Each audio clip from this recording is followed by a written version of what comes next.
दोनों बातें हो सकती हैं, लेकिन अगर वो पलटी मारते हैं तो देश हित में होगा। इस बार की जो उनकी पलटी होगी वो देश हित में जाएगी कम से कम, मैं ये समझता हूँ। बाकी अभी देखिए फिलहाल अभी इंतजार करा जा रहा है, ये महीना जो है इसको पूस का महीना कहते हैं, पौष मास। इसमें कोई भी शुभ काम जो होते हैं वो वर्जित होते हैं। अगर वो नई सरकार पलटवाना चाहते हैं, नए मुख्यमंत्री बनना चाहते हैं, दोबारा से इस्तीफा देके फिर से तेजस्वी साहब के साथ बनना चाहते हैं या केंद्र में आना चाहते हैं, तो शायद मेरे हिसाब से वो 13 तारीख तक का इंतजार कर रहे हैं। 13 तारीख को अपनी 14 तारीख को आएगी अपनी मकर संक्रांति, उसके बाद ही कहीं ना कुछ हालात का आएंगे आकार में। यानी 14 तारीख के बाद खेला कुछ होने वाला है। बिल्कुल बिल्कुल, सबको लग रहा है इस बात को, कुछ ना कुछ जरूर होगा। बिल्कुल बिल्कुल, डेफिनेटली ये बात सही है, क्योंकि उन्होंने भी देख लिया पिछले 6 महीने में लगातार उनके जो है मंत्री और जो उनके बना रखे उनके कोटे के जो हैं सांसद हैं, उनके ऊपर लगातार डोले डाले जा रहे हैं, उन्हें लगातार खत्म करने की कोशिश करी जा रही है। अब नीतीश जी का कोई उत्तराधिकारी तो है नहीं कि जिसको वो अपनी सत्ता सौंप सके, तो अल्टीमेटली जो है वही है सब कुछ। तो ये बात सबने देख लिया, उन्होंने भी महसूस कर लिया इस बात को कि क्या हालत है, बीजेपी किस तरह से अपनी सहयोगी पार्टियों को खाती है। चाहे वो शिरोमणि अकाली दल का उदाहरण ले लीजिए, या वो कैप्टन अमरिंदर सिंह की पार्टी का उदाहरण ले लीजिए, या वो पीडीपी का उदाहरण ले लीजिए, तमाम ऐसी छोटी छोटी पार्टियां जिनको बीजेपी खा गई है, तो उन्हें भी अभी ये डर समा रहा है। सम्राट चौधरी हैं, उप मुख्यमंत्री हैं, उन्हें लगातार प्रमोट करा जा रहा है, उनसे बयानबाजी करवाई जा रही है, उन्हें कहीं ना कहीं खतरा नजर आ रहा है। तो उस खतरे को भांपते हुए अगर वो पलटी मारते हैं तो अच्छी बात है, अकलमंदी की बात होगी। कुछ भी नुकसान तो लेकिन बीजेपी का नहीं होने वाला है अगर नीतीश कुमार पलटी भी मारते हैं, फायदा नीतीश कुमार का ही होगा। नहीं देखिए, अंदर खाने में बहुत जबरदस्त खिचड़ी पकड़ी है, मैं इस बात को आपको ऐसे प्रूव कर सकता हूँ। पीछे आपको याद होगा संसद में सत्र के दौरान वन नेशन वन इलेक्शन के लिए लाया गया था, उसमें कितनी वोटिंग हुई? 269 के सिर्फ वोट पड़े थे हक में, उसके फेवर में। और वो इसलिए क्योंकि कम से कम 272 में तो सरकार बनती है, और फिलहाल इनके पास 285 से ज़्यादा सांसद हैं जो सरकार को समर्थन दिए बैठे हैं, तो कम से कम इतने तो इन्हें वोट मिलने चाहिए थे ना। लेकिन पूरे भी वोट नहीं मिले, और बीजेपी के तमाम सांसद उसमें अनुपस्थित थे, जिनको बाद में नोटिस जारी करे, शोकॉज नोटिस जारी करे गए। तो कहीं ना कहीं बीजेपी अंदर खाने में भी असंतोष पनप रहा है, और वो सारे का सारे एक रास्ता ढूंढ रहे हैं कि कब हमें रास्ता मिले और कब हम निकले। क्या बीजेपी जो है वो खत्म करना चाह रही है जेडीयू को? जैसे महाराष्ट्र में पहले एकनाथ शिंदे को सीएम बनाया गया, लेकिन उसके बाद अब उनको दरकिनार कर दिया गया, ऐसा ही कुछ सबके साथ करती है वो, तो बीजेपी कोई नई बात थोड़ी है। आप इनका इतिहास ही उठा के देख लीजिए। सबसे पहले मैं मोदी जी का उदाहरण देता हूँ। मोदी जी किसके साथ, किसके कंधों पे चढ़ के बने? आडवाणी जी के, और प्रधानमंत्री बनते ही उन्होंने आडवाणी जी का सबसे बड़ा अपमान करा। सबको उम्मीद थी राष्ट्रपति बनाएंगे, नाम गायब। सबको उम्मीद थी उपराष्ट्रपति बनाएंगे, नाम गायब। सबको उम्मीद थी कि वो लोकसभा अध्यक्ष बना देंगे, उन्हें इज्जत दे देंगे, उसमें से भी नाम गायब। उसके बाद जब वो स्टेज पे गए हैं तो आडवाणी जी बेचारे नमस्ते करे जा रहे हैं उनको, और वो मोदी जी अपना मुंह इधर को घुमा के, और उसके बाद वो निकल गए सीधे। सबने देख लिया कितना अपमान करा है। अभी ताज़ा उदाहरण एक और देता हूँ। अभी ये प्रताप सारंगी और मुकेश राजपूत का जो कांड हुआ संसद में, जो धक्का मारने का, कथित धक्का मारने का कांड हुआ, उसमें सबके हालचाल जान लिए मोदी जी ने, लेकिन आडवाणी जी भी आईसीयू में एडमिट थे, उनके हालचाल पूछे उन्होंने? नहीं पूछे ना। तो सबको दरकिनार करते हैं। राम मंदिर के इनको बारे में अपने आप वो कॉलर खड़े करते हैं, हमने राम मंदिर बनाया। राम मंदिर के जो तमाम जो आंदोलनकारी थे आज वो कहाँ पे हैं? कहीं आपको नजर आते हैं? सारे के सारे नेपथ्य में चले गए। तो इनका तो खासियत है, जिस सीढ़ी पे चढ़ते हैं सबसे पहले उसी सीढ़ी को काटते हैं। और ये चीज़ें अब धीरे धीरे लोगों को समझ में आ रही हैं, इनकी सहयोगी पार्टियों को समझ में आ रही हैं, जो इनसे कन्नी काट रहे हैं। उड़ीसा का उदाहरण देख लीजिए। उड़ीसा में जनता दल ने, बीजू जनता दल ने कितना इनका सपोर्ट करा था, उनके साथ मिलकर गए इन्होंने कितना किया, और वहाँ खेला कर दिया, वहाँ से उनको बाहर कर दिया, आगे सत्ता में। महाराष्ट्र का आप देख लीजिए, एकनाथ शिंदे का आपने उदाहरण दिया ही दिया। अब वहाँ पे आया कितने, 132 सीटें लेके, सबसे बड़ी पार्टी, किसी को किसी लायक छोड़ा ही नहीं, किसी को वो बार्गेनिंग लायक पावर ही नहीं छोड़ी किसी को। और वो ऐसी थोड़ी है 132 सीटों पे, सबको जानते हैं, सब जानते हैं किस तरह से आए वो। तो वही खेल अभी करने वाले हैं, हम ही हम रहे और दूसरा कोई ना हो, बस यही इनकी नीति है, यही इनकी नीयत है।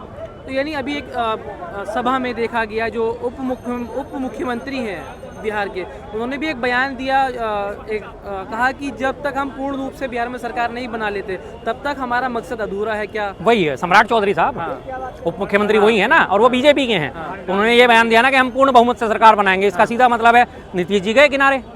अभी फिलहाल नीतीश जी के पास 45 सीटें, और नीतीश जी का इतिहास देखिए, 145 सीट थी, फिर 75 हुई, 75 से आज 45 पे टिके पड़े हैं वो।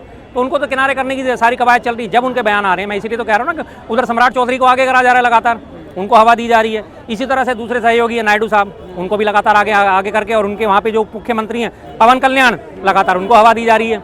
तो कहीं ना कहीं अंदर खाने में, सेंध लगाने में कोशिशों में लगे हुए हैं, और चाहते हैं कि सहयोगी पार्टियां सारी खत्म हो। और उसी वजह से, उसी नीत से ये लोग वन नेशन वन इलेक्शन लेके आए थे कि जब हम वन नेशन वन इलेक्शन होगा तो छोटी पार्टियां, छोटी राजनीतिक पार्टियां, निर्दलीय वगैरह, वो सब तमाम लोग खत्म ही हो जाएंगे ऑटोमेटिकली। बचेगा कौन? सबसे बड़ी पार्टी आज की डेट में यही है, तो यही बचेगी बस, और कुछ नहीं बचेगा। देखा तो ये जा रहा है ना कि लालू यादव ने भी अब कहा है कि नीतीश कुमार अगर हमारे पास आ जाते हैं तो जितने भी पुराने गलतियां हैं उनको बुला दिया जाएगा। लालू यादव ने भी बयान दिया। बिल्कुल बिल्कुल बयान दिया है उन्होंने। क्यों? क्योंकि वो पुराने दोस्त हैं। लालू जी और नीतीश की जोड़ी बहुत मशहूर है पुरानी, वहाँ जैसे जय वीरू की दोस्ती है, जयवीरू की दोस्ती में भी एक बार शोले में आपने देखा था, दरार पड़ जाती है किसी में और वो उनसे नाराज हो जाता है, छोड़ भी जय और तूने मेरा दोस्त नहीं है और तूने मेरे ये नहीं सोचा और तूने मेरे बारे में वो नहीं सोचा। तो वो तो उठापटक छोटी मोटी खटपट चलती रहती है, लेकिन दोस्ती टूटने वाली नहीं है। बहुत पुराने संबंध हैं उनके, सब जानते हैं इस बात को। तो जाहिर सी बात है कहीं ना कहीं खेला होने की तो पूरी संभावनाएं हैं। बीजेपी के जितने भी नेता, बड़े बड़े नेता हैं, वो अभी जैसे अब ये खबरें चलने लगी टीवी में कि नीतीश कुमार पलटी मारेंगे, तो बड़े बड़े नेताओं के बयान आने लगे कि बिहार का जो चुनाव 2025 में होने वाला है वो नीतीश के नेतृत्व में ही लड़ा जाएगा। तो उनको तो आगे कर रहे हैं बड़े बड़े नेता। आप जब आपकी पैंट फट जाएगी तो आप रफू तो करोगे ना, सीधी सी बात है। रफू करने के लिए ऐसे बयान दिए जा रहे हैं, हकीकत में कुछ और कहानी चल रही है। बयान तो ये सब ऐसे ही दे रहे थे। इससे पहले जब सरकार बनाने से पहले गृह मंत्री साहब का भी बयान था ना, हमारे दरवाजे नीतीश जी के लिए हमेशा के लिए बंद हो चुके हैं। और नीतीश जी का भी बयान था, मैं मर भी जाऊंगा तो भी मैं बीजेपी में नहीं जाऊंगा। लेकिन उसके बाद हुआ क्या, सबको पता है। आप दोनों सहयोगी हैं, बिहार में भी और केंद्र में भी। तो इन बातों का कोई अर्थ नहीं निकलता। ये सिर्फ बातें होती हैं लोगों को उल्लू बनाने के लिए, आम जनता को उल्लू बनाने के लिए। जो समर्थक हैं वो कहीं छिटक ना जाएं। अजीत पवार साहब ने भी कहा था कभी इस बात को कि मैं कभी नहीं छोड़ के जाने वाला, एनसीपी में ही रहूंगा। और उसके बाद क्या, उन्होंने अपने चाचा को धोखा दे दिया। सब तमाम लोग हैं, इसमें कोई बड़ी बात नहीं है। तो सब चलता रहता है, राजनीति है, उठापटक रोज सुबह से शाम आपको इसमें देखने में मिलेगी।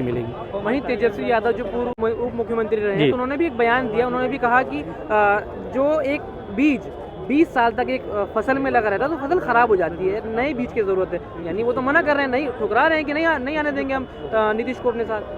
वही बात मैंने कहा ना कि जब उनके लालू जी कह रहे हैं कि हमारे साथ हम गिले शिकवे बुला लें, आपस में ही लड़ रहे हैं, बाप बेटे आपस में ही लड़ रहे हैं। देखो ये राजनीति है जी सर, इसी तरह से कहा जाता है। जो भावताव करने की, मोलताल करने की राजनीति यही होती है। आप कभी किसी शॉप पे जाते हो, आप अकेले कस्टमर हो तो ग्राहक आप अकेले हो तो आपको जो दुकानदार बड़े ढंग से डील करेगा। अगर आपके पास 4 और कस्टमर वहाँ पे खड़े हो गए तो आपको जो है इग्नोर करना शुरू कर देगा। पहले उन तीनों पे और ध्यान देना शुरू करेगा, फिर आपको भाई साहब नहीं 50 की चीज़ें 40 का लगा लो, और दूसरा वाला उसे 50 के 50 देने को, ठीक है यार, लेनी तो आगे बढ़ो। ये चीज़ है, इसमें कोई बड़ी बात नहीं। ये तो उठापटक जो है चलती रहती है राजनीति में। इन चीज़ों का अगर ना हो तो राजनीति क्या रही फिर। सर क्या जो अगर नीतीश कुमार पलटी मारते हैं उससे क्या एनडीए पर भी फर्क पड़ने वाला है? जो एक केंद्र सरकार है क्या वो भी गिर सकती है अगर उनके संपर्क में? बिल्कुल गिरेगी। 16 सांसद उनके अगर छोड़ के जाते हैं और उसके बाद नायडू साहब भी इसी बात को डिसीजन लेते हैं तो आगे चल पड़ते हैं सरकार तो अपने आप ही। मैंने अभी आपको बताया ना कि अंदर खाने में भी बीजेपी में खिचड़ी पकड़ी है, बहुत भयंकर असंतोष है अंदर खाने में। नहीं तो क्या वजह थी कि 240 सांसद होने के बावजूद जब उनका व्हिप भी जारी कर दिया गया था और फिर भी लोकसभा में 269 उनके पास वोट पड़े उनके फेवर में। 240 तो अकेले बीजेपी के पड़ने चाहिए थे ना, तो उसके बाद अकेले बाद में और कितने, और सिर्फ 29 वोट उन्हें फालतू मिले, जबकि 282 सांसदों का सरकार लेके समर्थन लेके चल रही है अभी भी। तो अंदर खाने में भी इनके फूट हैं। बहुत सारे नेता हैं, बहुत सारे सांसद हैं जो बीजेपी के वर्तमान नेतृत्व से खुश नहीं है, क्योंकि उन्हें बोलने का मौका नहीं दिया जाता, उनकी बात नहीं सुनी जाती।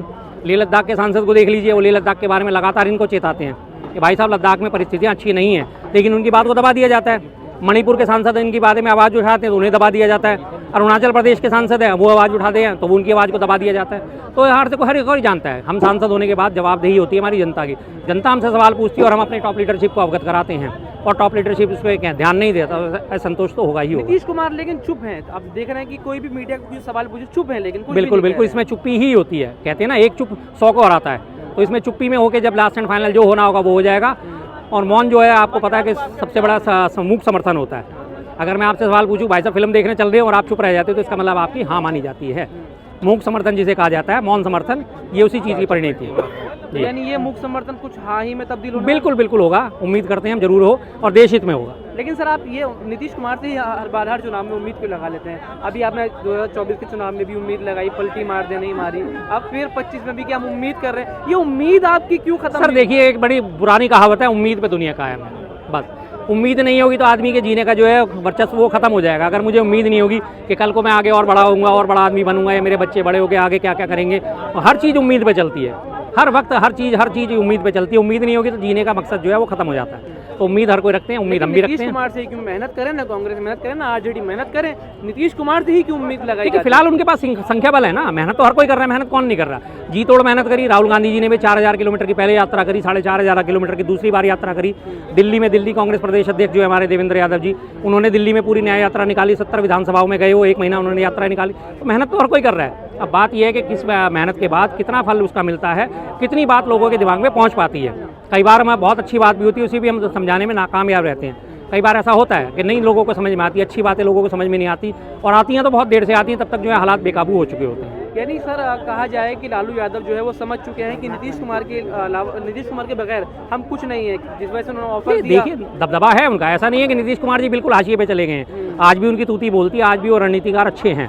ऐसा नहीं कह सकते कि नीतीश कुमार जी को बिल्कुल हल्के में लेना तो बेवकूफ़ी होगी, सीधी सी बात है। नीतीश जी का समर्थन था, नीतीश जी ने जब घोषणा करी थी तो उसके बाद जब उन्होंने बिहार में शराबबंदी करी थी, लोगों ने कहा नहीं शराबबंदी नहीं होनी चाहिए, नहीं होनी चाहिए। अब नीतीश कुमार सत्ता में नहीं आएंगे क्योंकि शराब ही बंद हो जाएगी तो लोग वोट क्यों देंगे, लेकिन तमाम वोट उन्हें मिले ना, आए थे बहुमत के साथ आए थे, अच्छी खासी सीट लेके आए थे, तो इसलिए कोई ऐसी बड़ी बात नहीं है, उनको हाशिए पे नहीं डाल सकते।